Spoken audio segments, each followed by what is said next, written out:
In January 1995, the police station in Yinchuan City, Ningxia Autonomous Region, China, received a report that Zhang Ming, deputy director of Fengyuan Trading Company in the Yinchuan Development Zone, had gone missing after a business meeting on the evening of January the 7th.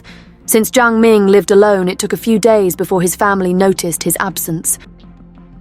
Upon visiting Zhang Ming's home, police found signs of a search in his apartment, but no indication of a struggle. The family confirmed that treasury notes worth 3,000 yuan, about $400, and bonds worth 500 yuan were missing. Police also discovered that Zhang Ming's pager was still in use. When they attempted contact, they received a response from a man claiming to be Cheng Peng, a middle school friend of Zhang Ming. He stated that Zhang Ming had pawned the pager to him to borrow money for a business trip to Yunnan. Through investigation, police found that Zhang Ming had no financial issues and actually had a substantial amount of 1.5 million yuan, around $210,000, in his bank account. His family said that this was money Zhang Ming had raised for business purposes.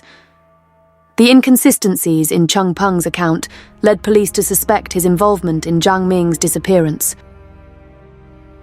Further inquiry revealed that Cheng Peng, 33 years old and married, had been employed by the Ningxia Forestry Science and Technology Research Institute, though he had taken an unpaid leave years prior to pursue business ventures. Cheng Peng's wife worked at the same institute, and his father held a senior position in Ningxia. Records also showed that Cheng had previously been sentenced to 2 years in prison for theft in 1982. On January 16th, Cheng Peng was brought in for questioning.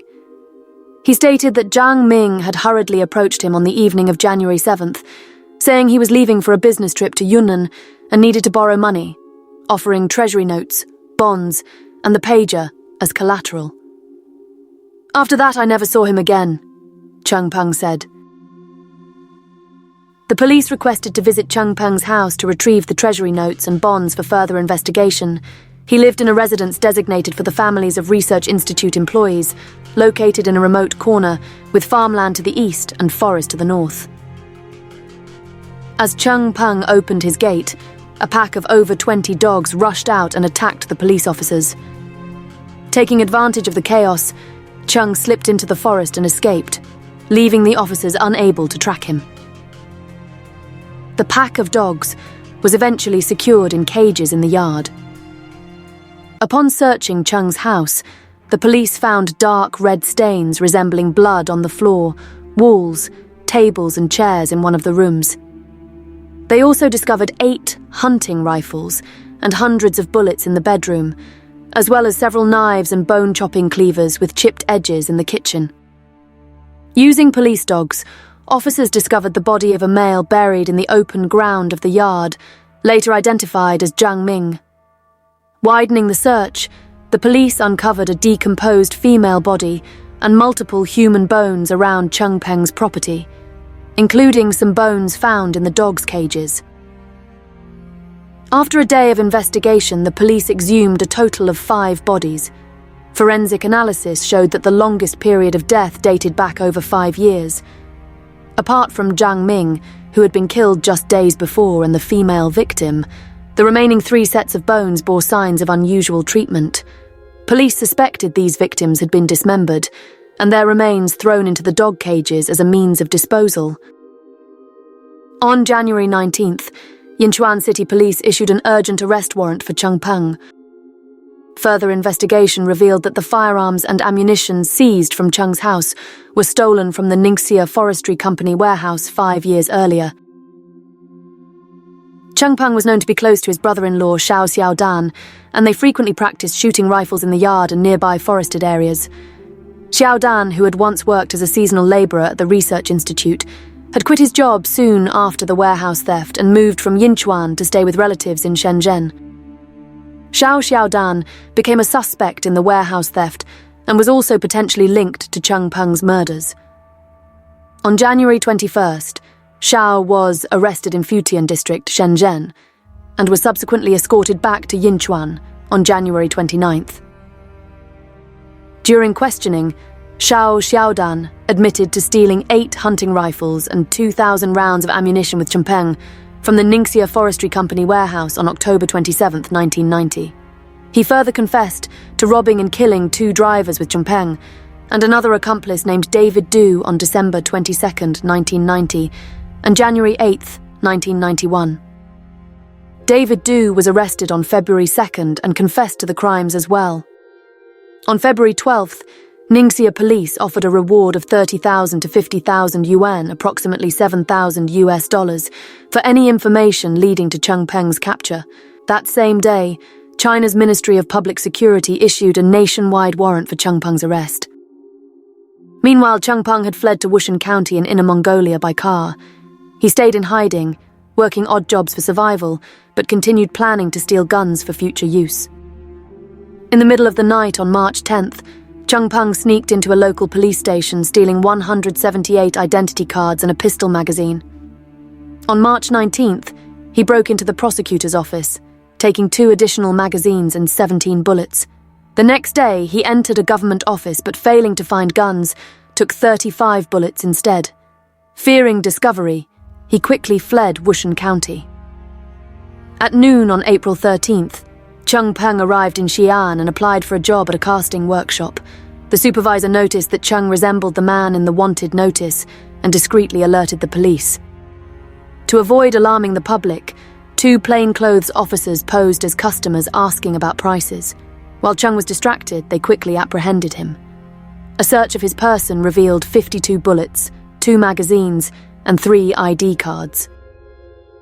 Through investigation, it was found that Chengpeng had been spoiled by his parents since childhood, leading to a selfish, defiant, and violent personality. In middle school, he was expelled for assaulting a teacher. Afterward, Cheng started associating with delinquents and was arrested for theft at age 20. Disappointed in his son, Cheng's father decided not to intervene for bail, allowing the law to take its course. Cheng served a 2-year prison sentence, after which he became distant from his family, showing no regard for his parents. In 1988, at 26, Chengpeng married a student from the same research institute he was affiliated with, thanks to a family-arranged introduction. After he left his job, Cheng spent his days training 20 to 30 dogs, neglecting his wife entirely.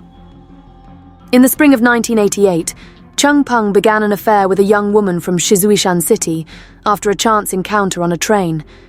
However, he grew tired of her over time and feared being found out, so he decided to end the relationship. During a heated argument, he struck her on the head with a wrench, then buried her body in his yard. After this first murder, Chengpeng became increasingly reckless. He devised a plan to steal weapons and ammunition from a warehouse to arm himself. On October 27, 1990, Cheng persuaded Xiao Xiaodan to break into the warehouse by climbing through the roof, stealing 8 hunting rifles and 2,000 rounds of ammunition. On December 22, 1990, David Du, while drinking with Cheng, confided that he wanted to quit his job, but was prevented by his manager, Li Guodong, who refused to return his 3,000 yuan deposit, about $400. Fueled by alcohol, Cheng retrieved a hunting rifle from his room and urged David to join him in seeking justice. The plan was to first kill a taxi driver, steal the vehicle, and then drive to confront Li Guodong. The group posed as customers at the Yinchuan train station, hiring a van and directing the driver to Cheng's home, where they shot him dead. Cheng then decided to use his dogs to dispose of the body. After committing the murder, the 3 drove the stolen van in search of Li Guodong but couldn't locate him, so they abandoned the vehicle on the roadside. 2 weeks later, emboldened by the lack of police action, Cheng planned to continue his crime spree. Around 8 p.m. on January 8, 1991, Chengpeng and his 2 accomplices once again called a taxi, directed the driver to a deserted area, killed him, and buried the body. They then drove the car in another attempt to locate Li Guodong, but failed. In the winter of 1992, Chengpeng became involved with a woman he met at a bar. When she asked to borrow 3,000 yuan from him, he shot her, dismembered her body, and threw the parts into his dog pen. In April 1994, Chung murdered another lover, 7 years his senior, after she expressed a desire to have his child. Chung Peng's spree of crimes came to an end after the death of Jiang Ming. According to his confession, Chung had lured Jiang to his house on January 7, 1995, under the pretense of discussing business. He secretly drugged Jiang's tea, causing him to pass out. Chung then shot Jiang dead, took all the valuables he was carrying and used Jiang's keys to enter his home to steal money and bonds. Growing overconfident from his past crimes, Chung openly used Jiang's pager, which ultimately led to his capture. On September 26, 1995, Chung Peng and Xiao Xiaodan were executed by firing squad. David Du was sentenced to death with a 2-year reprieve. Chung's vicious dogs were also put down. The case garnered significant attention due to the horrifying methods Chung and his accomplices used.